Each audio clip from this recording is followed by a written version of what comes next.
grande. Parce que c'est l'épouse de l'autre. Et là aussi, ses filles. Hein, pasteur? Et là, ses filles. Donc, il est tombé enceinte. Voilà. Il a accouché.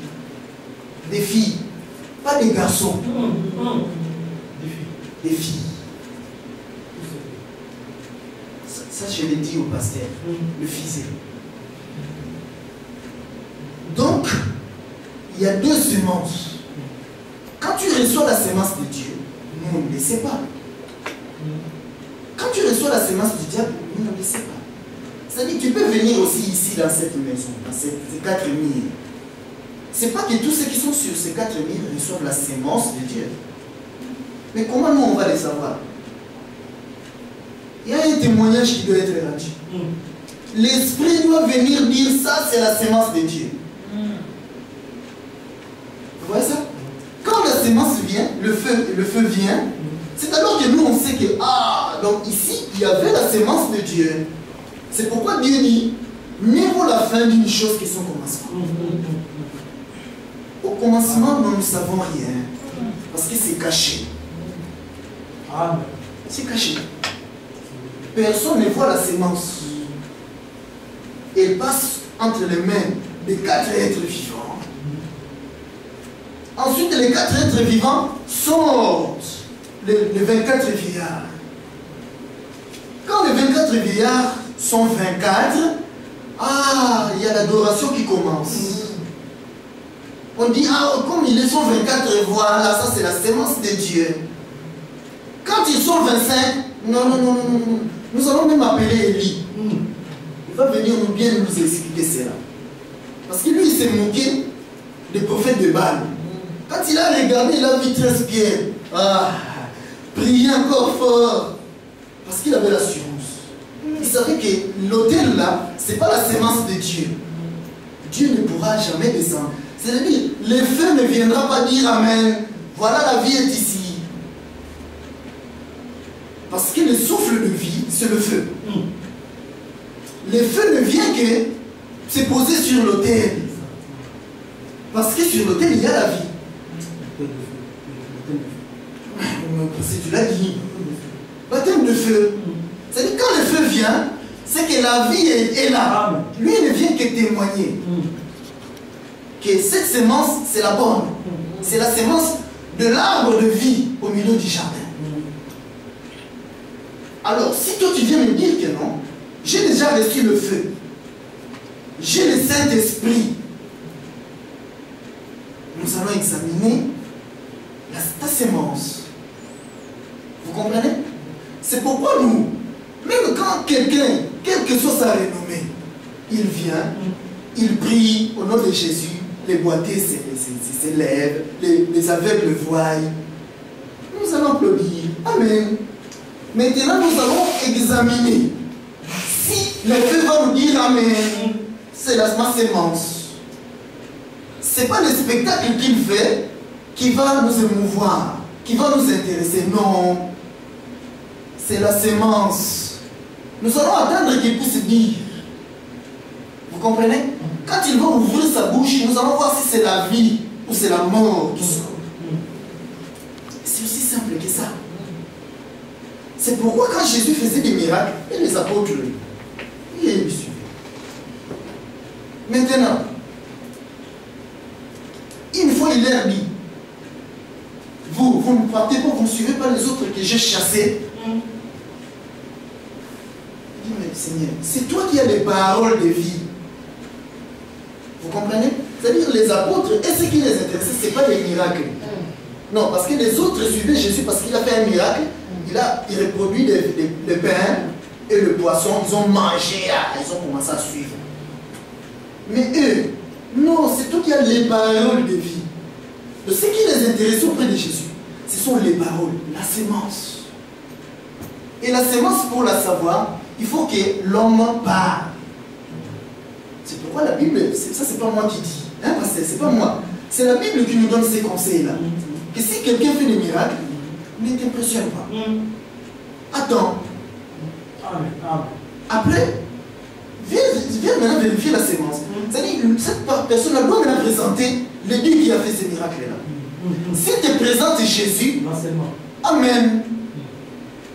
Si tu ne présentes pas Jésus, ou bien il te présente l'arbre de la connaissance des biens et du mal, il s'identifie. Non, on ne le suit pas. Parce que l'arbre de la connaissance du bien et du mal, ça tue. Voilà, condamnation. Ça tue. Or, l'arbre de la connaissance du mal, si le diable, il dit que je suis Nana, hein? Féticheur, marabout, il fait ces trucs-là. Est-ce qu'il y aurait un seul chrétien qui va partir chez lui? Non. Vous comprenez? Aucun chrétien. Parce que déjà, nous ne voyons pas le nom de Jésus. Nous ne pouvons pas nous approcher. Et le diable le sait. Parce que Dieu a témoigné que c'était l'animal le plus risé du jardin. Il le sait. Que le chrétien, pour l'attirer, il faut brandir le nom de Jésus. Amen. C'est ça. Jésus, nous accourons. Vous comprenez? C'est pourquoi il y a beaucoup de chrétiens, plus que les musulmans dans ces pays, la France. Mais maintenant, le problème, c'est quoi? On doit maintenant nous présenter ce Jésus-là. Ne nous contentons pas du nom de Jésus. On doit nous présenter Jésus. Or, Jésus, c'est l'enseignement. N'ose pas que l'Écriture dit qu'il est la parole. Mais de quelle parole il s'agit? C'est là où est le problème. Parce que c'est ça que tu dois recevoir, garder pour que le processus se déclenche. Amen. Pour que tu naisses de nouveau. Amen. Vous comprenez ça? C'est pourquoi je disais l'autre jour qu'avec Dieu, c'est seulement le processus. Dieu est merveilleux. L'autre jour, j'étais ici. J'ai dit que, bon, j'ai remarqué qu'il y a beaucoup de choses que je disais, je passais. Je disais qu'un autre ministère reviendra. Mais Dieu a fait que il utilise un autre ministère, mais sur le même vase. Que je revienne, moi, son humble personne, avec mon humble personne, que je commence à ouvrir les portes dont j'avais prophétisé ici en disant, je laisse, les autres ministères prendront et rentreront. Je ne le savais pas. C'est pourquoi je vous dis que cet homme, c'était l'aigle. C'est lui qui me l'a dit. Que maintenant tu es un docteur. Je ne le savais pas. Quand je suis rentré chez moi, j'ai examiné. J'ai dit Amen. C'est-à-dire que les choses que je vous dis, c'est des choses que j'avais déjà dit. Que la prophétie avait dit. Mais maintenant, un autre doigt revient pour poser. Amen. Pour ouvrir. Pour disséquer. Amen. C'est-à-dire pour mieux faire comprendre ces choses-là. Mais c'est important de savoir comme Nicodème, il était préoccupé. Il a trouvé que nous, cet homme, étant docteur de la loi, il savait que si Dieu n'est pas avec quelqu'un, il ne peut pas faire ce qu'il fait. Voilà. Il en avait la confirmation. Mais les méthodes de cet homme ne sont pas des méthodes que moi j'enseigne selon la loi de Moïse. Il faut que j'aille demander. Vous voyez ça? Les docteurs de la loi. Dieu ne rend pas quand même donner une grâce de voir les choses. Parce qu'il y a l'autre aussi, Gamaliel, qui a prévenu Israël. Israël, attention. Vous suivez ces petits peuples qui prononcent le nom de Jésus, vous les tuez. Mais faites attention. Sinon vous allez combattre contre Dieu. Voilà. Alors Nicodème, il trouvait que non, ce qu'il faisait, c'est bien, c'est ce qui est écrit dans la Bible, dans la loi de Moïse. Mais il y a quelque chose qui me manque. Je dois aller demander. Sa démarche est louable. Hein? C'est pourquoi je dis ceci. Nous recevons beaucoup de gens d'autres assemblées qui viennent. Je leur dis ceci. Quand nous nous disons quelque chose, et qu'ils sont convaincus de la chose, qu'ils fassent une petite expérience. Qu'ils aillent maintenant poser la question aux gens à qui ils ont confié leur vie. C'est ça le problème. Les gens à qui ils croient obtenir la vie éternelle. Leurs pasteurs. Parce que la Bible dit que mon peuple meurt par faute de connaissances. Dieu ne dit pas que mon peuple meurt parce qu'il a volé, il a tué. Non. Non. Non. Mais ce qui tue le peuple, c'est le manque de connaissances. Alors, si, par la grâce de Dieu que nous avons, nous vous donnons une petite connaissance, vous maîtrisez quelque chose et vous en êtes convaincu, faites l'expérience. Allez maintenant dans vos assemblées, demandez, posez la question au pasteur. Là, par exemple, c'est pas moi qui dis que la naissance spirituelle, c'est la réalité. Et la copie, c'est la naissance naturelle. C'est-à-dire, naturellement, nous naissons en 3 étapes. Et spirituellement, nous devons aussi naître en 3 étapes. C'est pas moi qui dis ça. J'ai lu. C'est pourquoi j'ai lu l'autre jour, le mercredi. Ceux qui viennent le mercredi sont très bénis. C'est pourquoi nous disons que venez même pour 10 minutes. Même quand vous revenez du travail, venez. Vous allez être bénis. Même avec un seul mot, Dieu il est comme ça. Il sait que vous avez fait des efforts pour venir. Il doit vous bénir. C'est pourquoi nous disons que la première étape, qui est le baptême, nous disons que quand vous sortez de l'eau, hein,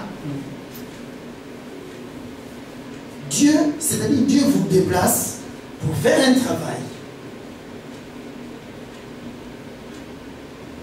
Visez, t'as pas vu? Au commencement, il y avait l'eau sur la surface de la terre. Dieu vient. Il vient donner la vie. Mais il ne peut pas la donner différemment. Il doit commencer dans l'eau. Amen. C'est pourquoi il a sorti une terre de l'eau. Alors, quand cette terre-là est sortie, il vient, parce qu'il avait déclaré au commencement que cette terre-là était informe et vide. Mais elle était dans l'eau. Informe et vide. Donc il doit venir lui donner la forme et la remplir surtout. La remplir surtout. C'est-à-dire, il sort la terre, il crée, premier jour, deuxième jusqu'au 6e. Ensuite, il prend maintenant le souffle de vie, le 7e jour. Il met dans cette terre-là. Nous avons un être vivant. Voilà. C'est pourquoi nous disons que Dieu, dans la création, il a créé un homme.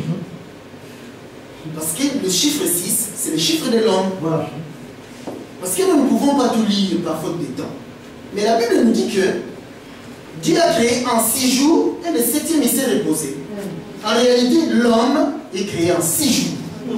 Et puis il prend maintenant le souffle de vie, il lui met. C'est le 7e jour. Ah. Le feu. Et nous avons l'homme. Donc, avec Dieu, ça commence toujours dans l'eau. Il fait sortir cette terre-là de l'eau. Vous voyez ça? C'est pourquoi quand nous voyons l'eau, Dieu nous dit que l'eau, c'est un peuple. Il change de langage. C'est pourquoi nous voyons maintenant Moïse avec Israël. Moïse, il vient, il se place devant la mer Rouge, l'eau. Il doit sortir la terre. Voilà.